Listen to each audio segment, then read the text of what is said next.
Welcome to Walletopia. Appreciate you joining us. Today we're going to do a comparison on the Ridge wallets. The aluminum, the titanium, and the carbon fiber. Now Ridge got its start on Kickstarter, like most wallets do these days. And since then they've grown their variety of colors and materials, but not beyond their base model. The model you see by way of its how it's constructed has stayed the same.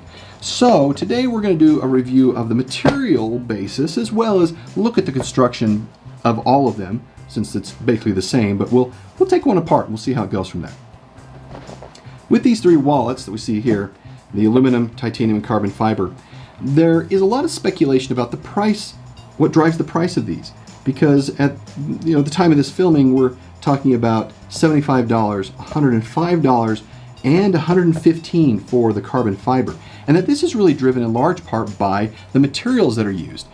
And really, for better or worse, I'm going to take you through a rough exercise that kind of debunks that. But first, let's go through a quick feature review of the Ridge wallet. They're all the same. We will choose aluminum. All right, so let's pull this open here. We'll get into this. And if we see, and we've done this review before, you can see it up in the top banner here, that it has its quick thumb push here for cards.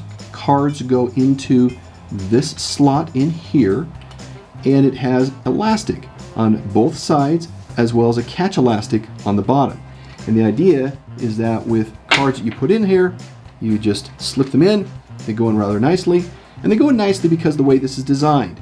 They have a plastic piece on the inside which attaches or is part of the construction to the metal which is on the outside. And the channels that are provided in this plastic space in between the metal and the plastic provide a quick expansion for the elastic here, which makes it very easy to gain access to, as well as a nice bevel that exists here on the edge, so cards can go in very easily from the front. So they just kind of slide right in very nicely. The quick thumb push provides cards that are out. You can find the card you want, push them all back in. So again, like most band wallets, it's very simple. As cards in, cards out, and then of course we have capabilities on the back. This one is a cash band or cash strap. They also come with a cash clip, money clip that you can attach to this. I like the strap myself, and so that's what we have here. So cash goes in here, folded over twice. And that's just a quick review of all of the Ridge wallets, regardless of the material and how they provide you with those features. So with that information based on the materials, let's see if we can just, in a raw state, just break this down a little bit to see if there really is a correlation between the material and the price you're paying for the product. Let's look at aluminum. Now, aluminum, 1 metric ton of raw aluminum is $1,885. You can see the graph here that shows how it trades and its values up and down over time. So let's take that 1 metric ton. There are 35,274 ounces per metric ton. That leaves us with basically 3 cents an ounce for raw aluminum. Okay, now let's look at what we've got by way of titanium. 1 metric ton of raw titanium is $4,800. And again, look at the graph here, you can see for market prices.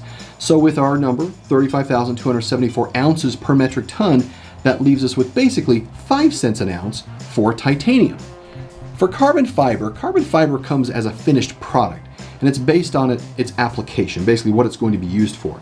But looking out to 2020, the cost of carbon fiber is expected to be $13.80 a kilogram. That comes to $13,800 per metric ton, and based off of our per ounce calculation means that we're left with this being 39 cents an ounce.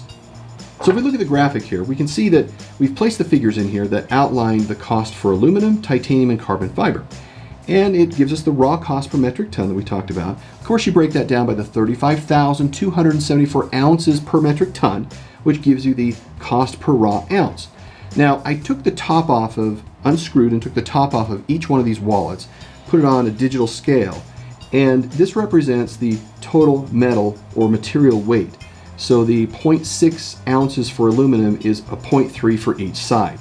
Same thing for titanium. Titanium is heavier, and thus we see that it's a half an ounce per piece, so an ounce total. And of course, we would expect carbon fiber to be very, very light, which it is. Now that means that if we take the cost per raw ounce and put that against the actual amount of material that is in the wallet you're getting, you can see that the raw metal cost per wallet is what you see here. It's pretty negligible. And what's interesting is when you look at it on the carbon fiber side. Now, if we look at the MSRP here of what these wallets sell for, you can see that basically for the raw metal cost, that is the percentage of that material that goes into that cost of the wallet itself, or sorry, the price that's being sold. Now, of course, this does not take into consideration any of the cost for manufacturing or the cost for the other materials, the labor that's involved, because that's all very much part of this. There's intermediaries who are in here that actually put this together. But all I wanted to do is to really kind of debunk the fact that carbon fiber, because it's carbon fiber, is so expensive. And I might be wrong, I probably could be wrong. I'm just looking at it from a raw perspective of numbers, and what I'm thinking is that it's an opportunity. But then again, the construction of Ridge wallets is really good. And with that being the case, let's take one of them apart. All right, I've chosen the aluminum one. I have taken the tops off all of them, but we'll choose the aluminum one. And through the magic of video, we'll get this done quick.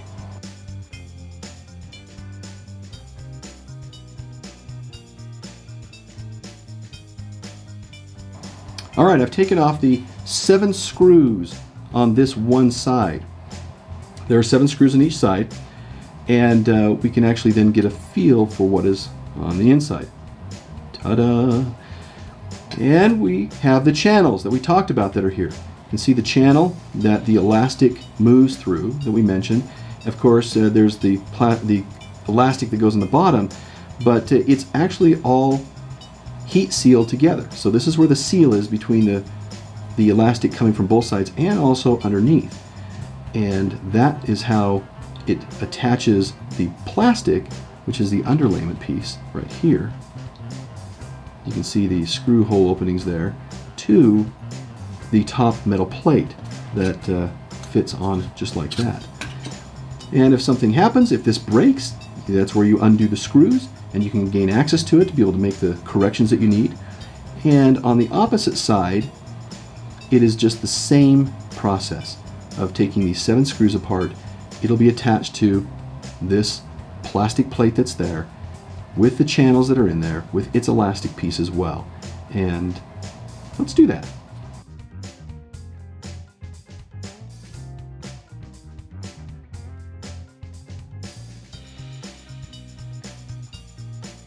And there we go. We have the top plate, and now we have the bottom plate. And let's take a look at how this comes together. Oh, looky there. Didn't expect that. That is how that works. So this actually is part of this web here. If you can see that. See that?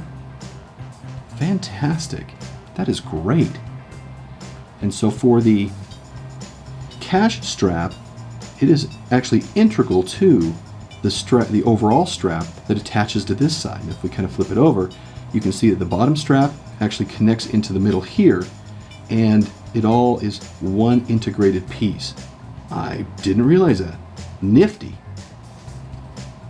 And through the magic of video, it's all put back together again. But that was kind of cool. Wasn't expecting that. So let's kind of go through this final piece about putting them all together. Here we have the aluminum, titanium, and carbon fiber wallets. We've done individual reviews on each of these. And so you can see the layout of their final scores and how they related to each other. For some reason, I initially had reviewed the aluminum and was going, wow, that was expensive, but I seemed to choke down the cost of the other two. The features you can see, usability, perception. I think that these are very well built wallets, regardless of price or anything else. And that reflects in the construction. I've been impressed with these as I've used them. They're actually my favorite band wallet that I've used up to this point. And you can see the final scores. The aluminum 34, titanium and carbon fiber ended up at 37. So whichever wallet is your preference, if you like ridges, then that's your choice. And you can choose which one you want to use. I think that they're a fine wallet, and from a construction, like I said, perspective, they're engineered incredibly well. We hope you've enjoyed this comparison, you found it useful, interesting, or otherwise, and we'll talk to you again soon. Thanks, bye.